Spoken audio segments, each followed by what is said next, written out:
And Jay, we're back with our live studio audience. We are taped behind a live studio audience. And that brings us to our next segment. This is the Jaguar book segment, but it's special today, guys, because we are in a required readcast edition. Yes. It's a podcast that you can go consume on sexpotcomedy.com. We're not telling you to do that, that's just the information. And you can. And you can. These guys review and talk about incredible classic books. Please welcome to the show, Jessica Auskin and Lauren Ballman, everybody.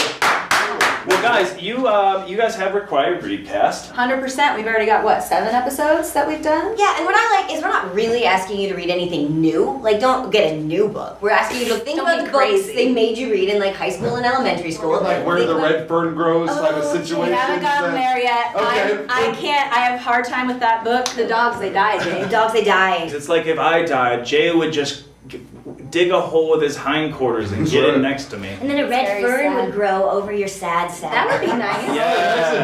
That does sound nice. You're absolutely right. No more bills. So what are some of the books that you've got hopefully coming up on future episodes? We're gonna do Charlotte's Web soon. That's got a happy ending, right? Totally. Yeah. Well, So happy. Nothing could go wrong here. Everyone read Charlotte's The Web. titular character is totally fine. She's gonna be fine, lives happily ever after. Yes. That's where that phrase originated. Is it just the two of y'all, or do y'all have guests? Just the two of us so far. it's Awesome. us, but if you've had a particularly traumatizing experience with a book, Yeah. we want you on tape and talking to us about Yes. Dandelion wine, wasted time. Not worth your it. time. Don't do it. Don't You did do it right it. here. I can't explain how many times I've broken into tears on this show because emotions that I hadn't felt in a long time sort of come to the forefront here. Why is mommy moaning? Have you guys cried on the podcast yet, either of you? Tears of laughter, for sure. Oh, See? those are my second favorite kind. Tears of drama. I came close when we did To Kill a Mockingbird, and God. there is a scene where Atticus has to shoot a rabid dog. Spoiler alert, dogs dying everywhere, man. To Kill a Dr. Mockingbird Kev, cover your ears. We're going to take you to an emotional space. So stand in the emotional support part of You read Great Gatsby, or is that too Yep, on heck the yeah. nose? We did. It's a good book. Speaking of Jay Gatsby. Yep, I've been referred to as Jay Gillespie before. But I do like wordplay. It's funny when they make you read books in school, you hate them. It's the rare book that's able to transcend the homework assignment, and then you like are tainted on them. You like whenever you think about it, you're like Great Gatsby, ugh. But then you read it as an adult, and you're like, oh, like a great American novel. I get that. Well, you kind of honed in on why we started this in the first place. Oh, to get adults reading and caring about great literature that was maybe overlooked when they were younger. And maybe have a strong emotional response to something traumatizing that happened when you read a book in your childhood and you tamped it down, and now what we're going to do is bring it out so you can exercise those demons. I like You're that. welcome. What do y'all read in your free time that's not related to your readcast? Do y'all read as well? You read too much, maybe. Oh, too no, many no, at the it's time. good. But we're reading Charlotte's Web, so So- that's something easy on the side. Sure, Nice. a couple of different things. Yeah. And are you reading anything right now? Oh, I'm reading Dirk Gently's Holistic Detective Agency by Douglas Adams. Douglas Adams, Hitchhiker's Guide, Yeah. dude. Okay, is it before or after that book? Is it more modern? Or? No, it's a little more modern because there's all this computer technology, but it's like 80s style computer technology. So they have Okay. these massive computers. Oh, and sure. I have a lot of respect for that, but I've got 5,000 books in my pocket. And as you know today, we will be doing top 10 books of all time, believe it or not. Yes. And it's going to be great. Andy's going to hit us with number 10. Obviously, y'all got 9 and 8 queued up. Number 10. Number 10, what is the 10th best book of all What a time? bummer. It's the Bible. And this is a reflective of science just overtaking everything, Jay. And people finally tossing this book in the trash. That's right. There are at least 9 authors better than God. What's the 9th best book of all time? Oh, the 9th best book of all time is Les Miserables by Victor Hugo. Of course. Of course it is. It's Jean real long. Valjean. It is. That's right. And what was the 8th best book, if I'm not The mistaken? 8th is the child classic Green Eggs and Ham. Seuss. A real doctor. He does not like them in certain places, but he does like them in other places, and I think that is a very important lesson for children. Number 7, Jay. Is obviously The Grapes of Wrath. Everyone loves it. So number 6, of course, no surprise here, Indian in the Cupboard.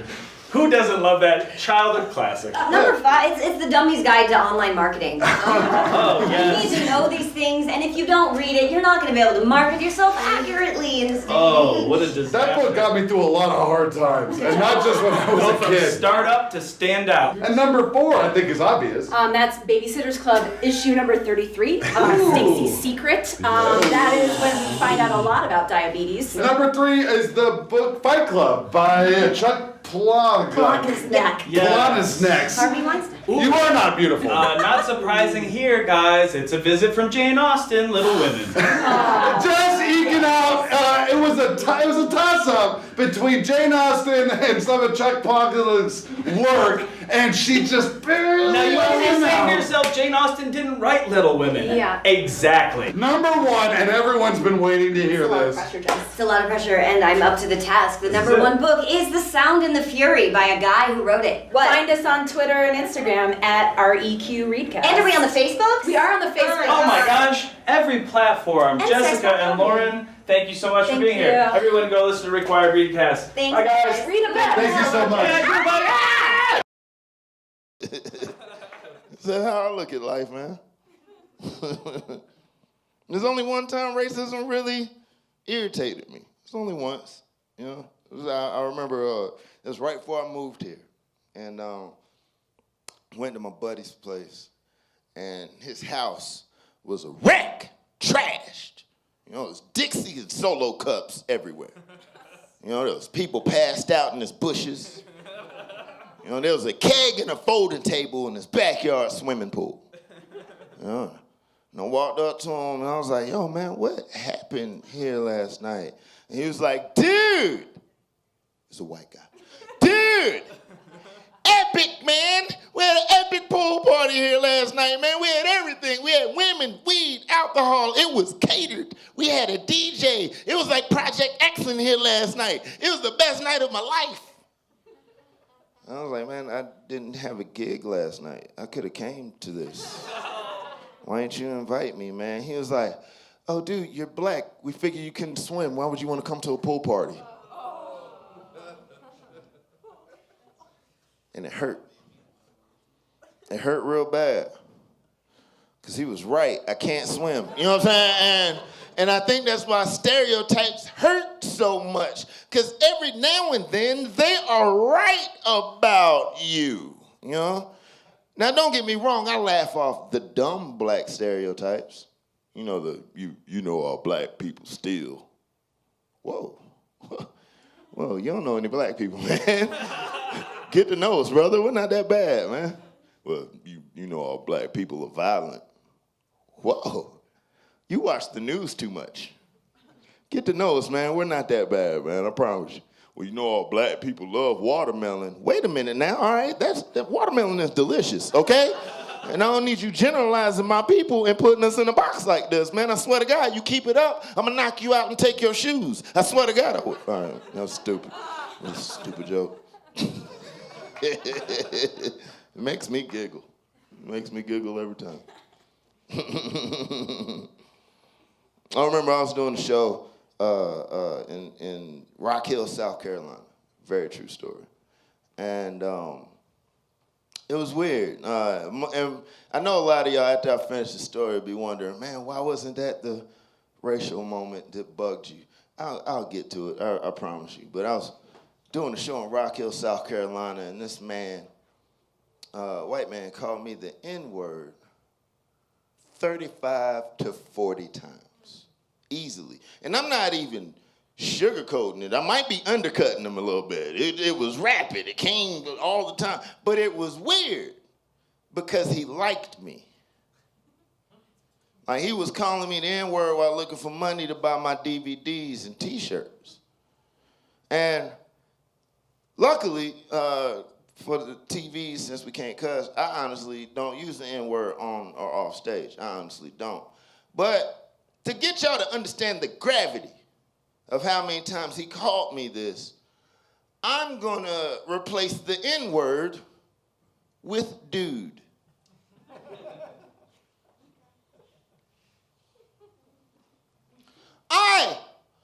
You. Yeah, you, dude. Hey, man, come here, dude.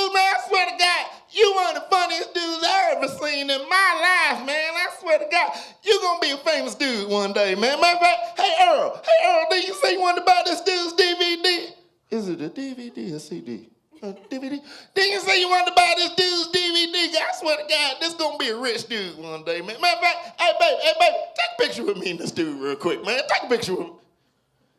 What, man? He knows I don't mean nothing by it. He's one of the good dudes. You know what I mean? Like, it was just relentless.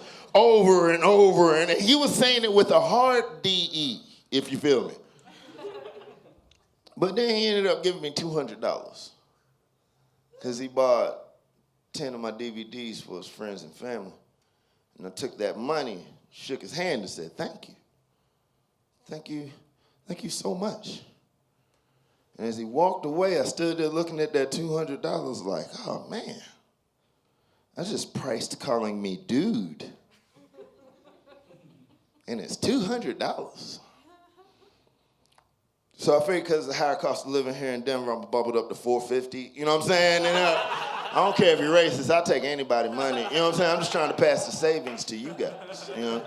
But yeah, holla at me after if you want that deal. I'm Anthony. Thank you guys. So we're lucky. We're lucky in Denver. We have a great stable of comics, and traditionally, and my generation of comic that came up 30 years ago, and some of them are still doing it. Lewis Johnson and Troy Baxley and I think that there's so many new young comics all the time, and so so many new rooms. I was getting nervous about being old, that people walk out and they think, Jesus, who's this guy? He can't be funny. Look how old he is. Yeah. What are you doing here, Gandalf? so I started doing. Nathan Lund was nice enough to have me for 2 years in a row every Wednesday night at Too Much Fun, and so trying new jokes and seeing that in front of what was happening to me was I'd go second show Friday night downtown, and the average age would be 24, and I'd walk out.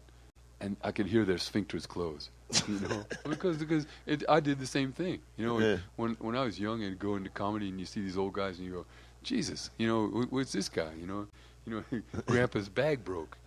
What's he doing? and so I started doing those the young hipster thing at Too Much Fun, and realized that what's funny is funny. If it's funny, it doesn't matter. It cuts across the age. And so then because I was getting a little bit of stage fright, because I was getting, they're not going to like me, and that's a self-fulfilling prophecy. Yeah. It's like whatever you're going to do, if you envision yourself failing, you're going to fail. I'm going to drop this bleeder in surgery. I'm going to drop this bleeder. I can't get that. No, man, I got this bleeder. It's in boxing. Oh man, I got this. Or, in comedy, it's all the same. It's all about repetition and practice and confidence. Hell yeah. Man, you should have done the beginning of this with the advice. Well, it's all about stage time. Yeah. It's all about time doing it. You see somebody has done something. I see people say, oh, he's an overnight sensation. Bullshit. No. You see somebody that's an overnight sensation, he's been doing it 15 years. Yep. He's been practicing, and there's some people, I'd say 1% or 2% that really are overnight sensation. But you see somebody that's coming up and he's doing well. He's done his road work. He's done his comedy sit-ups. He's been in, the hellholes, where in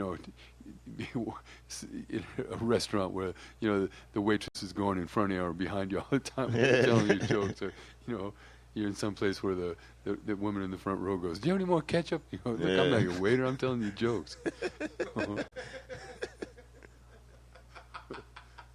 But those are the places you have to do. Yeah. If you want to do comedy, this is so much like anything else. If you want to be a good drummer, you got to drum a little every day. This isn't something you can pick up once a month or do once every 2 weeks. You have to do it. You have to do it. And so and be, tape yourself, watch yourself, and listen to it, and be critical, and we don't learn from our success, sadly, in life. We learn from our failures. And so when I worked for the Rolling Stones, the advice that he would give the young bands, he'd go, don't read your good press, the good clippings. Read the ones that didn't like you, And how come they didn't like you? And think on and promise, promise yourself that you're going to be thick-skinned, and you're not going to just, it's easy for me to always, be told, oh man, Kev, you did the one. How do you do it day after day? You're a genius, but we're not, No. You have to earn it with the crowd. You have to earn it with them, and you have to take that stage. Mm-hmm. When I worked for the P-Funk, George would always get the band together right before, and he goes, we're going to go out there, and we're going to take the stage. It's like D-Day. You hit that stage ready. Yeah. Nobody came to, and Jagger would tell the young musicians, nobody paid to see somebody be shy. You're going to take the stage, you're going to be entertaining, and you're going to be that person. Yeah. You're going to be that blown up Anthony or whatever it is, and nobody paid to see somebody go out there shy and put it up tentative and go, oh, here's one I hope you might like. No, here's the joke. It's like feeding baby birds. Here's the joke, Shove it down there. Here's another one.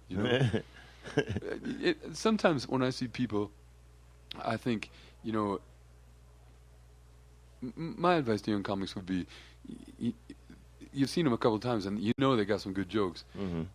And rather than start with tried and true stuff, they start with a new joke that they don't maybe have their lips around yet, and the audience knows it's new and it doesn't get any result, and then they're flustered. Mm-hmm. Sandwich new jokes between the pillars of good stuff is going to work, and then that way, and every set, one new joke. Every set, one new joke, no matter what you're doing, and then that way, over the course of a year, 150, 200 nights you're working, got 200 new jokes. Yeah. That's cool. And keep track of what works and what doesn't, and trying to keep track and go. A lot of times, if a joke works one time, the next time it doesn't, you told it just the same. You stepped on it somehow. Mm-hmm. You stepped on it somehow. You did something. Your body English wasn't right, or you did it in a different rhythm, or you had the emphasis on the wrong word. Mm-hmm. So what we are is wordsmiths. We're trying to pick the funny words. We're trying to pick the words in the setup that are funny, that makes them engaged.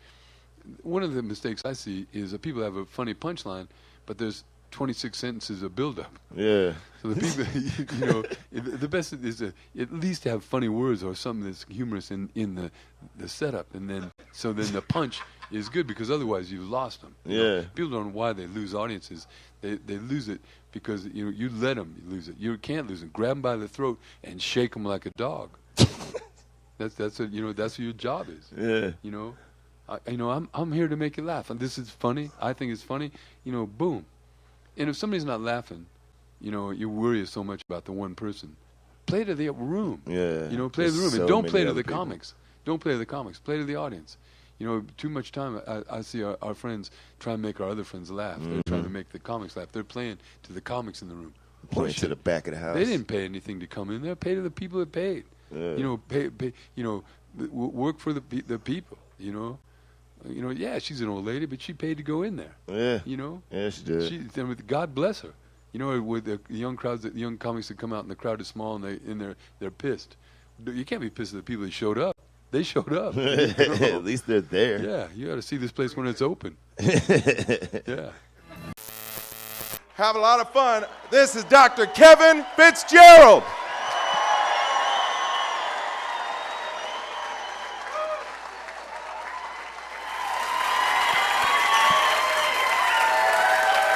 Let me look at you. Nicely back in Greenwood Village, where everybody drives like the other person's a potential organ donor. People drive for keeps here. They drive so mean. Let me look at you. Anybody on a first date? Yeah? How about a last date? Guess only one of you would know. Man, we're lucky to live here. I was coming here and the sun was going down and looking up at the mountains and still some snow up there. One of those years where it went right from winter to summer. Thinking about my father, he was an ice fisherman up there, ice fishing. How much do you have to hate your old lady to go ice fishing? How much do you have to hate your old lady to sit with your bottom right on the ice? Are you kidding me? And how dumb must the fish be? I mean, if the ceiling opened up right now and a pot pie came down, Would you be at all suspicious?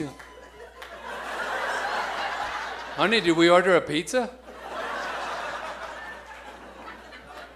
Man, I was nervous about coming out here. Nervous. I haven't worked for 6 days and audiences have been delighted. No, I was sitting in the back sweating like Paris Hilton at a spelling bee. Like a FEMA director watching the Weather Channel. Poor FEMA, they couldn't even get the people out of the snow in Buffalo this year. You see that? I'm starting to think FEMA means forget everything, move away.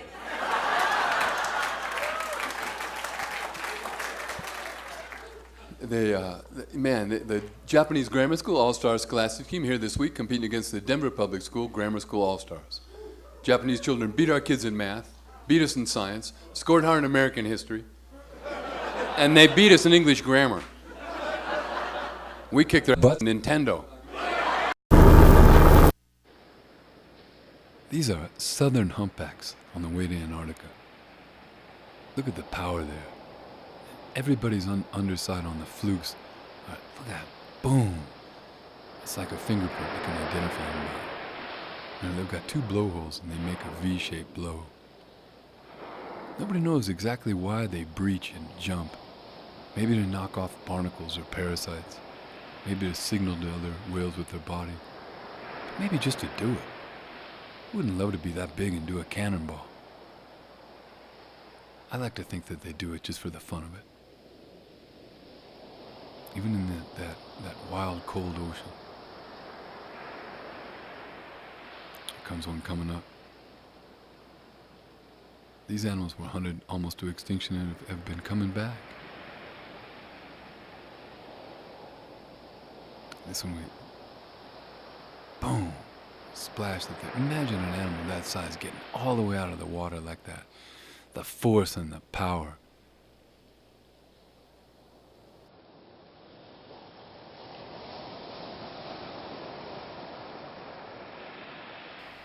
Yeah, something really good about whales.